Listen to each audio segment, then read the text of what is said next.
Hello, everybody. Josh Neighbors here. This is the Locked On Nationals podcast. Today it is the 31st of May, 2022. We are back from Labor Day weekend, so we have a series with the Rockies look back. I know the National Series with the Mets has begun. We'll take a look back first at the Rockies and then talk about the Mets series that's happening right now. All that and more coming up on today's show.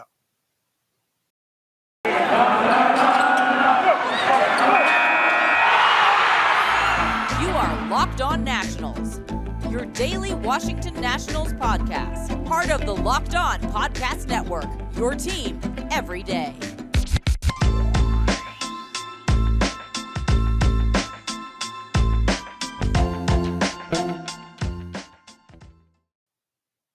Once again, hello everybody, Josh Neighbors here, Locked On Nationals podcast. It is the 31st of May, 2022. Did not have a show yesterday. That was because it was Labor Day. So I hope you guys were all out there enjoying Labor Day in whatever way you can. To those of you all out there who have served this country or somebody in your family has served the country, thank you. And for you and your family, for you all making that sacrifice, whether it be the ultimate sacrifice or just, you knowing somebody or being somebody that served this country. We all thank you very much. And us being a Washington, D.C. based team, obviously, as this stuff, service just speaks a little bit more to people, in the D.C. Metro Virginia area, D.C. Maryland, Virginia area. So just wanted to say that to start off. Make sure you guys follow us on Twitter at LO_Nationals. You guys can follow me at Josh Neighbors _. You guys can find the Show Rich podcast and on YouTube as well. All right. So because the weekend it was in a weird spot series wise, you guys know we usually recap the series, look forward to the next series, and that's usually the way we do things here. Couldn't really do that on this end because of the way the schedule broke.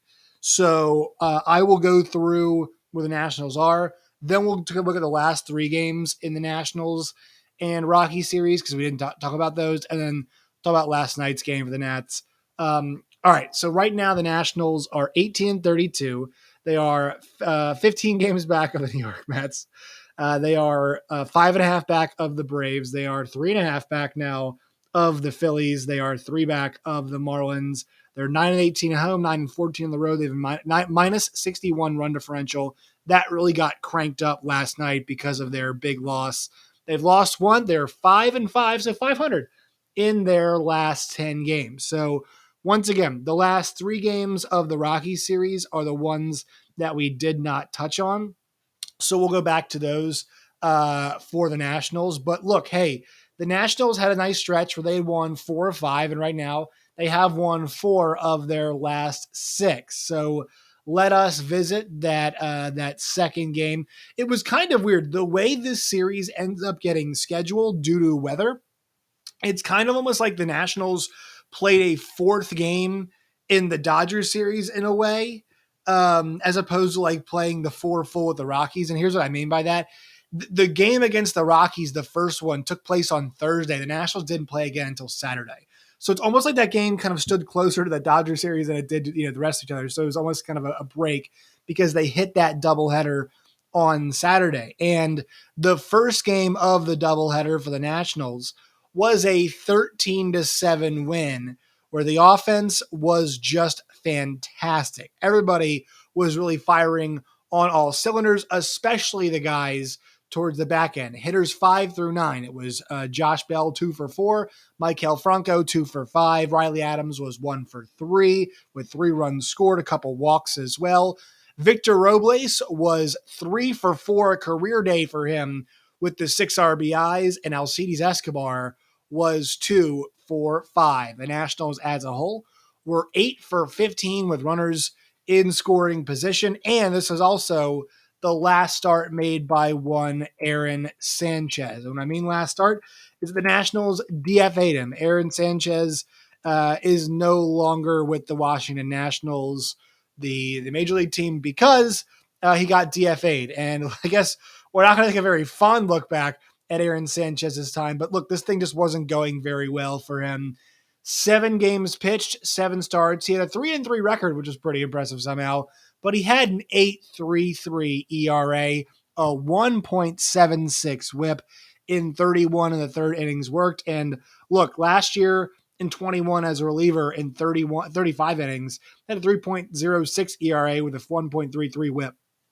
This year, that 1.76 whip was the highest of his career. That ERA was getting up there as the highest. I know it wasn't the innings work that we've seen him work before.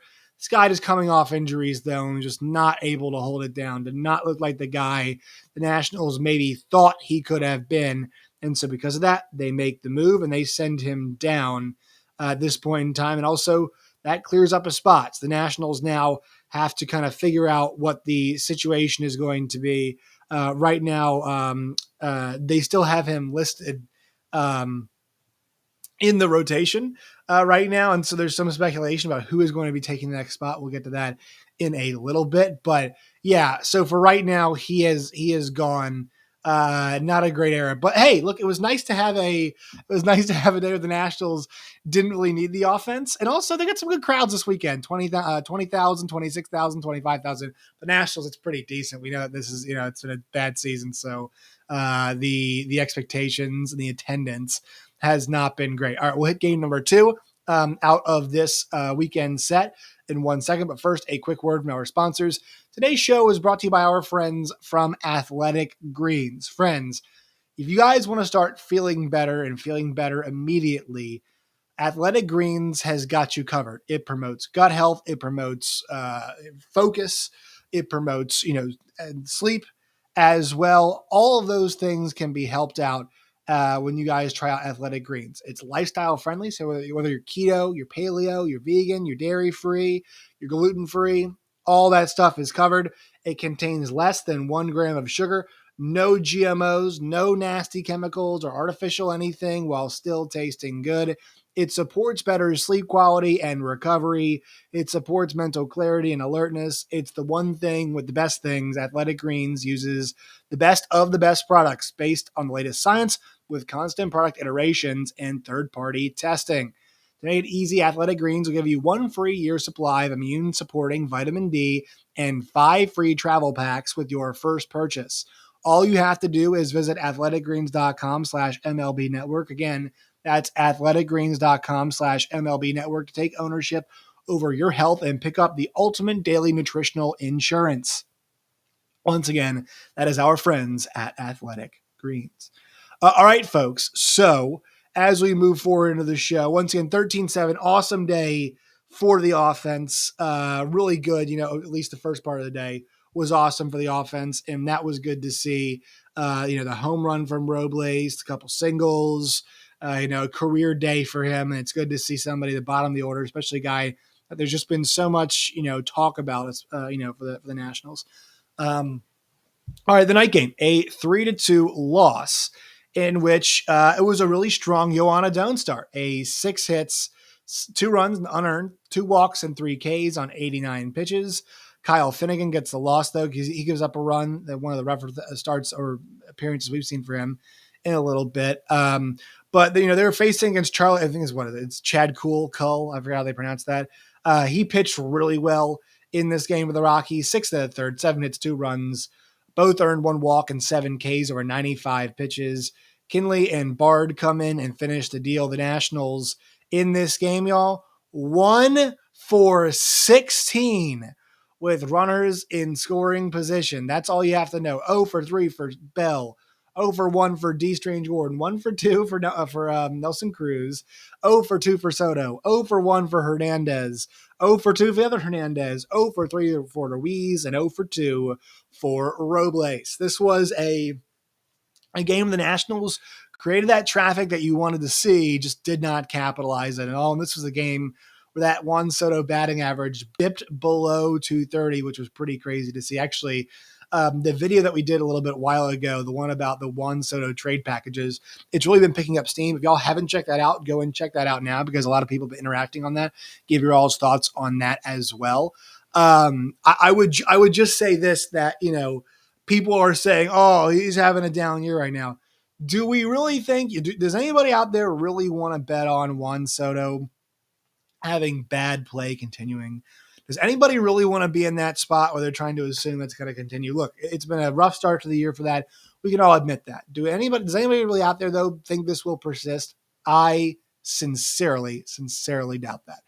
All right, so yeah, the 3-2 loss, but I will say you have to mention at this point the Nationals had guaranteed themselves this.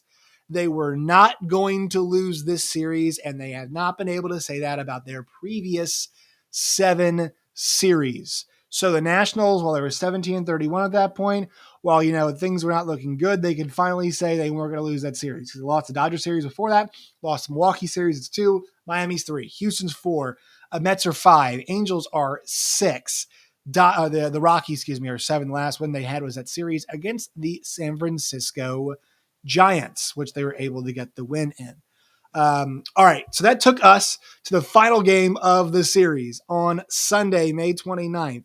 A 6-5 victory where Josiah Gray went 5 strong innings, 5 hits, 5 innings, 3 hits, 1 run it was earned, 4 walks, 3 Ks, it was a homer. Now, what I have to say about this performance was that, look, I'm glad they took him out when they did, because it feels like sometimes they can leave in guys a bit too long, but he comes in there, he gets the win. He's 5-4 in the year, despite the fact he's got a 5.08 ERA. Carl Edwards Jr. guys comes in relief, was fantastic. He has been fantastic ever since that Mets game. He's been lights out. Machado and Finnegan were almost the ones who gave it up, and they had to bring in Tanner Rainey for an 18-pitch, 5-out save, in which I thought he was dynamite. 3 of the 5 outs that he got were via the strikeout. So to see the Nationals, were able to hold them off in a game that, look, it looked like the Nationals might cruise to victory. The lead was 6-1.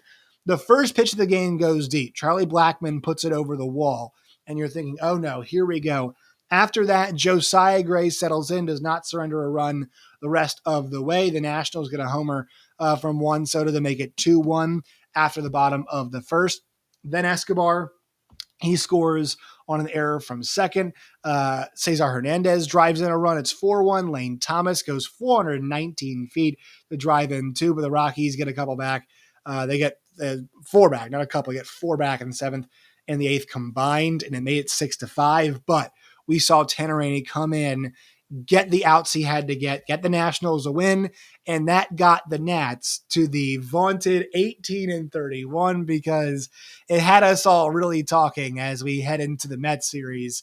We'll get to that in 1 second. First of all, one more quick word from our sponsors. Today's show is brought to you all by BetOnline and BetOnline.net. If you guys want to bet on the French Open, the NHL playoffs, the PGA Championship, any PGA event you want to bet on, awesome PGA event this weekend at Colonial, playoff between Sam Burns and Scotty Scheffler. You can bet on stuff like that, live betting as well. Bet Online and BetOnline.net. Today, when you guys go there, sign up. It's free to do.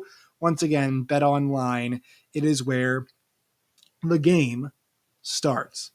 Also, I have to go place my wagers on Bet Online here in a second for the Rafael Nadal Novak Djokovic match coming up later on this afternoon. All right, so the Nationals head in to this game against the New York Mets at 18-31. And so everybody was talking, hey, they're getting close to 19-31. If they win this game today, you guys can book the World Series tickets. You can book the flights. You can get in line for the tickets, whatever it is you have to do.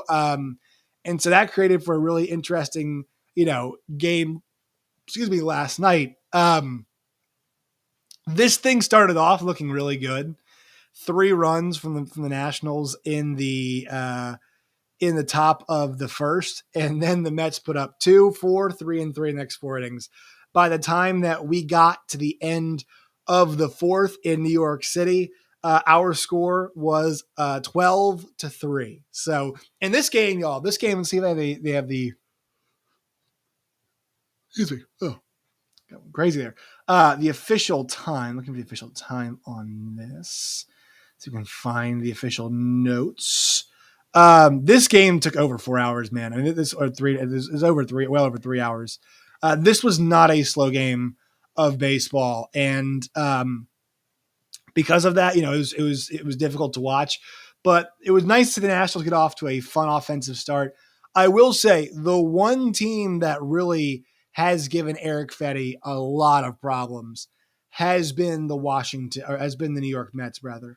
The Mets, this season for Fetty, he has made two starts against them in 6 1/3 innings. He has an 11.7 ERA against them. Let's see, last season against the New York Mets, 24 and a third innings, 5.18 ERA against the Mets. Going back to 2020 now, actually pretty good, but it was just in 5 innings in the 2020 season. We'll go back to 2019 against the Mets. Really good, 3.86 ERA.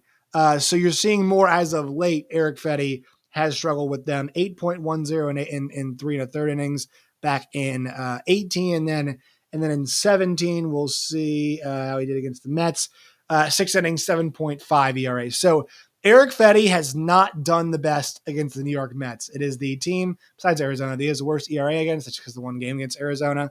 But the two starts and really has struggled this year because I had mentioned this before. You take out that start from last night, folks, and this is a guy that had pitched 27 and 2/3 innings, an ERA below 2 in the month of May. He was rocking, he was rolling. We were loving what we were seeing. And then last night, the New York Mets, who we just have to mention, y'all, first place in the division, they are red hot right now. They are playing just such good baseball. They really never very often do they lose a series. And everybody's hitting for them right now. I mean, you're getting guys like Nick Plummer who are coming up big for them. And so while the Nats got the bats rolling and brought 8 guys to the plate in the first inning, Luis Guillorme, I mean, the front of this lineup last night, guys, was unreal. They were 8 for 8 with a walk to start off up top. Luis Guillorme, 2 for 4. Starlin Marte, 3 for 4. Francisco Lindor was 3 for 5. Pete Alonso goes 1 for 4 with a walk. Mark Hanna at the bottom of the lineup was 2 for 4. Nick Plummer was 3 for 4 with 4 RBIs on the night. I mean, the Nats really had it taken to them, and it wasn't just Fetty. I mean, Machado in relief, Voth in relief, Espino and Rogers did okay. Espino 3 scoreless innings in a game. Everybody's getting hit in 48 pitches, so they appreciated that. And look, the Nats did a pretty good job of getting to David Peterson, who's been very good so far this season. But just generally speaking, it was not the Nats' night, although it appeared like from the start it might have been. Pitching just gets absolutely hammered. So Eric Fetty, he's been good. He's still within the Nationals' best pitcher as of late, we have to say. But yeah, this was not the start. I think he was not the start that he was looking for in this contest. All right. What else is that? So 1832. We didn't get the 1931. We didn't get the record that we wanted. We didn't get to do all the, the celebration. Hey, this team has the same record as that team. Also, this team has just far inferior talent compared to that team. So here's what's left in this series. All right. Patrick Corbin against Trevor Williams tonight. The Nationals are short, or the Mets rather, are really short on pitching. Trevor Williams makes the start against Patrick Corbin.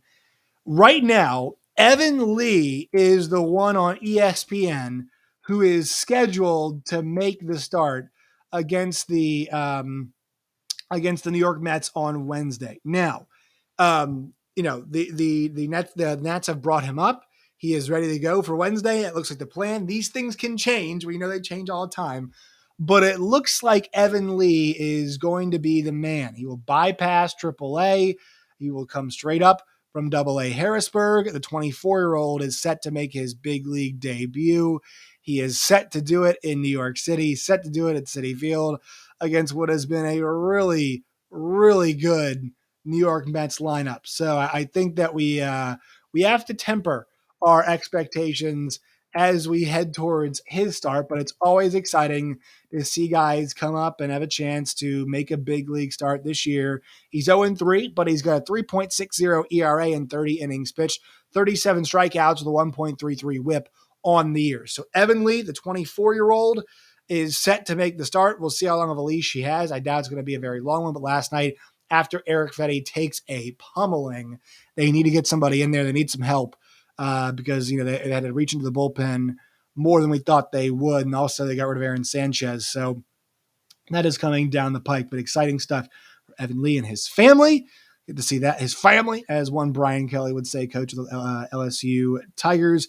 Lee will be facing off against Cookie Carlos Carrasco, who is 5-1 with a 3.98 ERA on the season. So 2 more games between the New York Mets and the Washington Nationals. We will have a recap of those 2 games coming tomorrow afternoon, because those 2 games will be played between now and tomorrow night. 7:10 tonight, 1:10 in the afternoon tomorrow for Nats and Mets. That will do it for today's show. Make sure you follow us on Twitter. You guys can find us at LO_Nationals. You guys can find the show wherever you get your podcasts. You can find me on Twitter at @JoshNeighbors_. Let's also find the show here on YouTube as well. Till next time, my friends, as always, stay safe.